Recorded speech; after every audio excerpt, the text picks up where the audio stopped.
Trihita Karana itu hubungan harmonisasi antara manusia dengan Tuhan, manusia dengan manusia, dan manusia dengan alam yang ada di sekitarnya. Itu kepercayaan kita.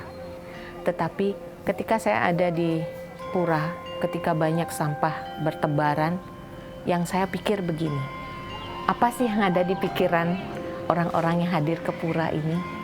Pernahkah mereka berpikir bahwa ketika ada di sini, kita harus bersih?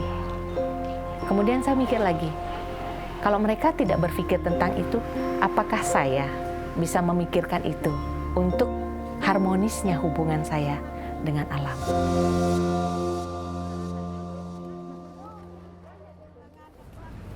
Selamat pagi Ibu Bapak semuanya.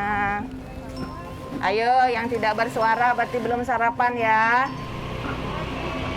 Pagi. Yang belum mana Bu? Oh iya. Moga laris nggih. Tetap jaga kebersihan nggih Ibu Bapak nggih. Juga dihimbau kepada pembeli agar mengurangi permintaan kantong plastik. Nggih. Terima kasih.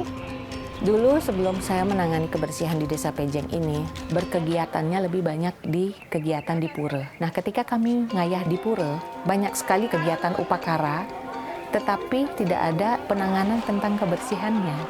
Saya berpikir gini, ini pura, apakah kita ketika menghubungkan pemikiran kita dengan beliau, akan bersih juga nih lihat kotor seperti ini gitu. Saya ada beberapa teman, kebetulan banyak mereka orang-orang asing. Bagaimana ketika mereka diskusi menceritakan Bali ini jorok. Saya malu dengarnya, malu sekali. Kenapa kebiasaan menimbuni jurang ini terjadi dan terus terjadi? Ketika musim hujan, nah fungsi yang sebenarnya tidak terjadi. Jadi ya begini akhirnya, banjir itu, plastik itu di sana penuh kalau musim hujan. Harus dihentikan itu, dimanapun seharusnya tidak boleh membuat timbunan-timbunan baru. Ini betul-betul pelajaran buat kami ya.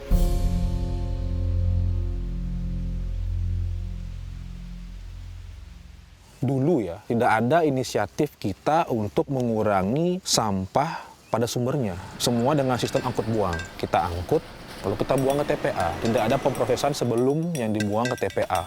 Tapi masyarakat nggak tahu bahwasannya di Bali kita hampir 70% sampah kita yang pergi ke TPA itu udah sampah organik. Cuman media selalu memfokuskan bahwa Bali darurat sampah plastik gitu kan. Padahal yang membuat TPA overload itu sampah organik.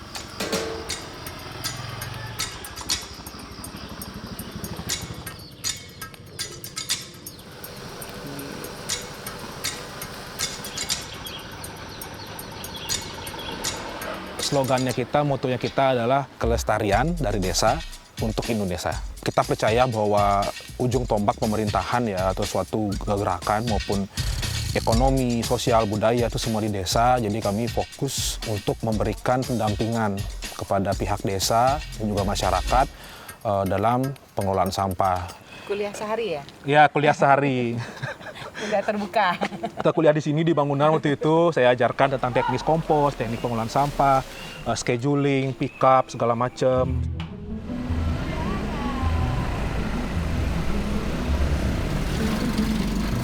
MPH itu kan fungsinya kita bersama-sama untuk berjuang ya, bersama masyarakat, terutama di desa, dengan menggunakan metode sosial budaya.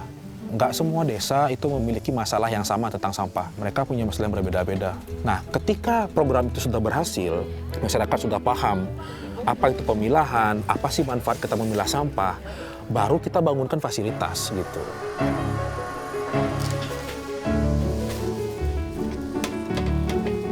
Ya.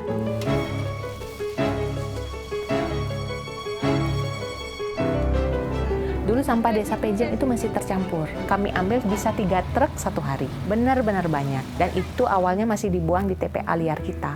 Ketika kami sudah berkolaborasi dengan MPH, kami bisa menghasilkan kompos yang komposisinya seperti kopi. Halus sekali. Terus residunya sementara ini kami masih buang ke TPA. Kalau dulu 3 kali kita mesti, kalau sekarang cuma sekali.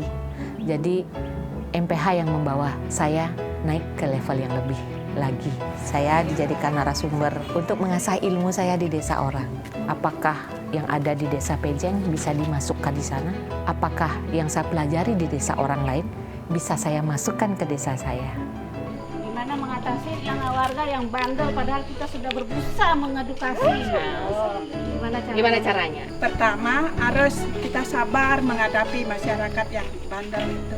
Kalau dia lagi bakar, jangan diganggu karena takutnya ngamuk. Oh gitu Kan ya? gila kan? Ya. Terus lagi santai-santai baru kita Oh iya. Terima kasih. Jadi kita hadir di sini bukan untuk dikenal, ya, dan tidak untuk terkenal. Kita hadir adalah untuk Ngaya. di bumi pertiwi Yeay. Tetap semangat semuanya. Kadar kebersihan. Yes. Mungkin ke depannya karena kita tidak akan selalu menyusu dengan pemerintah. Ada satu cita-cita saya bahwa kebersihan itu bisa dikelola oleh fasilitas itu sendiri. Jadi siklusnya benar-benar berputar, di mana kita mengabdi dengan Ibu Pertiwi sama saja dengan mengabdikan diri kita kepada Tuhan. Itulah Trihita Karana, tabungan akhirat kita nanti.